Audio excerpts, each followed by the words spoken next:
So in life, there are moments when you stop and ask yourself, how did I get here? Like, why am I standing here? Well, this is definitely one of those moments for me. And I find myself going back to the beginning, back to my roots. I was born to incredible parents, amazing parents who served as doctors in the Indian Army. I was the firstborn. And as far back as I can remember, I made my parents very proud and happy 99% of the time. Okay, slight exaggerations of personal achievements are allowed from time to time, don't you think? My brother was born a few years later, and even then, nothing changed for me. We were both given equal opportunities, and I want to emphasize this. I want to really emphasize this for you because I don't think a lot of people might understand that being equal might seem very normal. But where I come from, India, and a lot of developing countries around the world, more often than not, this is an exception. It's actually a privilege.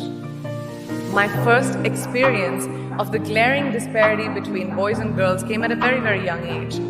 I grew up in a middle-class family with extremely philanthropic parents who constantly reminded me and my brother how lucky we were and how giving back to those who were less fortunate was not a choice. It was a way of life. Simple.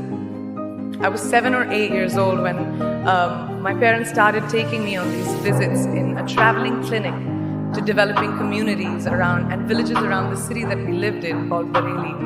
We were packed into this ambulance and my parents would provide free medical care to people who couldn't afford it. My job at the age of 8 was assistant pharmacist.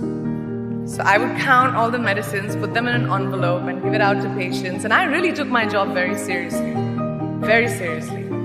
But the more I went on these expeditions, the more I began to notice the simplest things that distinguished a boy from a girl or a man from a woman. For example, girls were pulled out of school when they hit puberty because they were considered ready for marriage and babies. That's 12 and 13, while boys still enjoyed their childhood. Or basic human rights such as healthcare were denied just because they were women.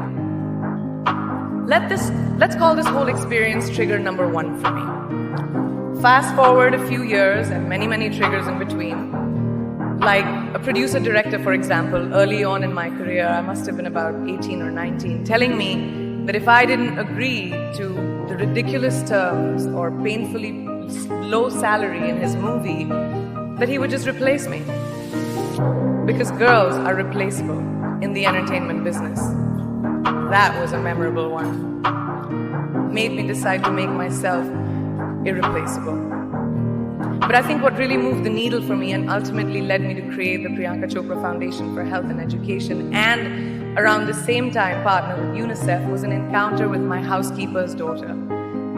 About 12 years ago, I came home from set early one day and she was sitting in my library reading a book. And she must have been 8 or 9 years old and I knew she loved reading. So I asked her, I was like, it's a weekday, why aren't you in school? And she said, oh, I don't go to school anymore. So I went and asked her mother and I said, why isn't she in school? And her mom said that her family couldn't afford to send her and her brothers to school, so they chose the boys. The reason? She would eventually get married and it would be a waste of money. I was completely blown. And it shook me to my core. Eventually, I decided to cover the cost of her education so that she could continue to learn, because education is a basic human right.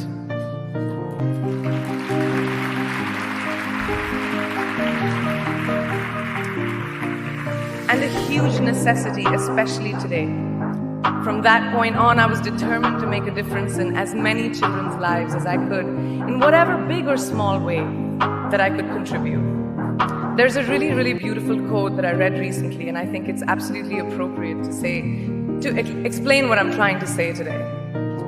The hand that rocks the cradle, the procreator, the mother of tomorrow, a woman shapes the destiny of civilization.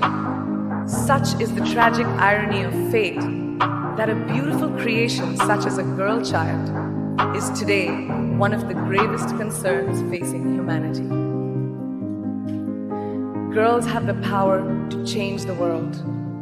It is a fact, and yet today, girls are more likely than boys never to set foot in a classroom, despite of all the efforts and progress made over the last 2 decades. I'm just going to give you a stat, more than 15 million girls of primary school age will never learn how to read or write, compared to 10 million boys. Primary school, it's the beginning of our future. Over the last 11 years, I have witnessed firsthand the incredible work that UNICEF does for children around the world, especially victims and survivors of child marriage, displacement, war, sexual violence. But there is still so much work to do. And for me, that is the fuel to my fire. The reason I am so committed to this cause, and that is where my passion stems from, because I know that a girl's education not just empowers families, but communities and economies. A result of her education, we all do better. It's just as simple as that. As entertainers and influencers sitting in this room, I feel that it's our social responsibility to be a voice for the voiceless, which is why I applaud each and every woman in this room for being such a badass.